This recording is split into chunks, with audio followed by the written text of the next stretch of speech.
Noble lector, prepárese para ser transportado a un tiempo convulso y glorioso, a las entrañas mismas de una revolución que cambiaría para siempre el rostro de Francia y, por ende, el del mundo. No es una tarea menor, la de condensar en pocas líneas el torbellino de pasiones y acontecimientos que rodearon ese fatídico 14 de julio de 1789, un día que amaneció como cualquier otro y terminó sepultando siglos de absolutismo bajo los escombros de una fortaleza legendaria. Permítame, pues, ser su guía en este viaje a través del tiempo, con la prosa que, espero, le sea tan embriagadora como el vino de Borgoña y tan afilada como la hoja de un florete. 6 horas antes, el amanecer de la incertidumbre. Eran las primeras luces del alba, aún pálidas y titubeantes sobre los tejados grises de París, cuando un murmullo, apenas un suspiro al principio, comenzó a agitarse en las calles.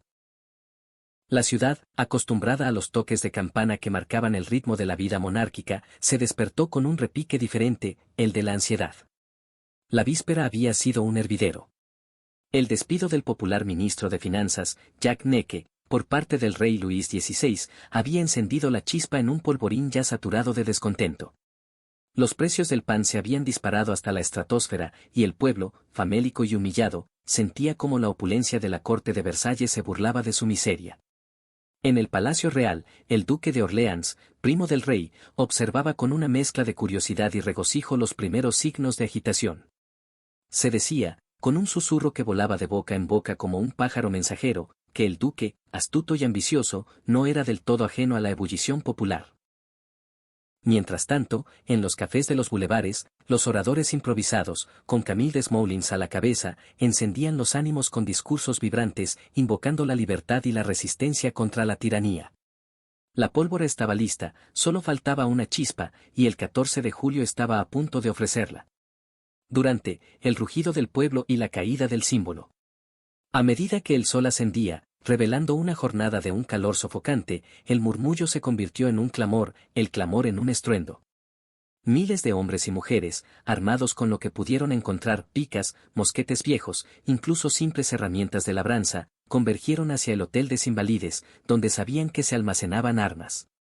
Allí, la Guardia Francesa, hasta entonces un pilar de la autoridad real, vaciló, y algunos de sus regimientos, contagiados por la fiebre revolucionaria, se unieron a la turba.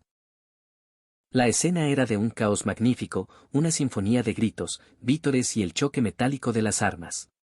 Pero el objetivo final, el blanco de toda esa furia contenida durante siglos, era la Bastilla. Esa fortaleza medieval, con sus imponentes torres y sus muros centenarios, no era solo una prisión, era el símbolo tangible del absolutismo monárquico, del poder arbitrario y de la opresión. Sus escasos prisioneros, 7 en total aquel día, 4 falsificadores, un libertino, un demente y un cómplice de asesinato, eran casi una anécdota frente a la carga simbólica de la fortaleza. Alrededor de la 1 de la tarde, la multitud, ebria de fervor revolucionario, se abalanzó sobre la Bastilla.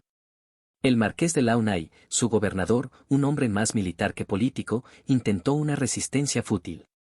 Las negociaciones se rompieron, y la sangre comenzó a correr.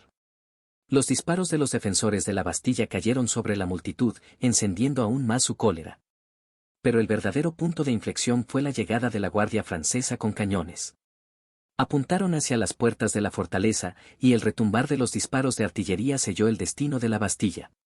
La toma fue brutal, sangrienta. Los asaltantes, una vez dentro, no mostraron piedad.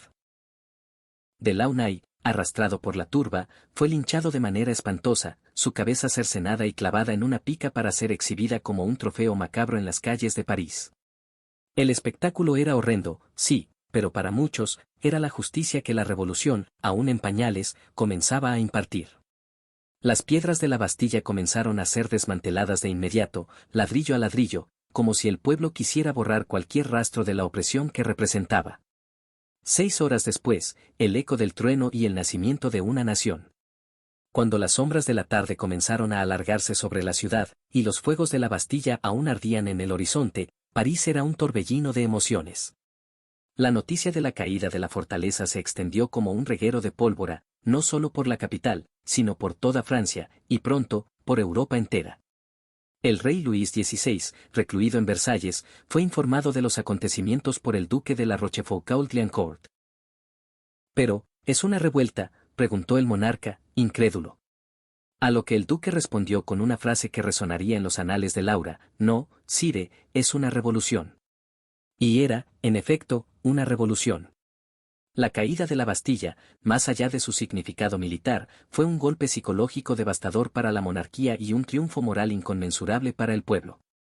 La soberanía, hasta entonces un atributo divino del rey, había sido arrancada de sus manos y depositada, simbólicamente, en las calles, en la voluntad de la nación. En las horas que siguieron, la alegría se mezcló con la incertidumbre. Se formó una nueva municipalidad en París, y la Guardia Nacional, bajo el mando del Marqués de Lafayette, emergió como la fuerza armada de la revolución. Los emigrados, aristócratas y realistas, comenzaron a abandonar Francia, sintiendo el aliento frío del cambio. El camino por delante era incierto, lleno de peligros y promesas, de sangre y esperanza.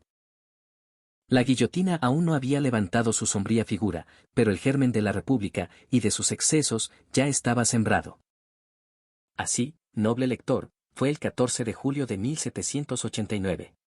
Un día que comenzó con la inquietud de una tormenta inminente y terminó con el trueno de la libertad, un trueno que resonaría a través de los siglos, marcando el fin de una era y el amanecer tumultuoso de otra. Francia, despojada de sus cadenas, se erguía, aunque tambaleante, dispuesta a escribir su propio destino con la pluma de la audacia y la tinta de la sangre. ¿Y qué historia la que le aguardaba?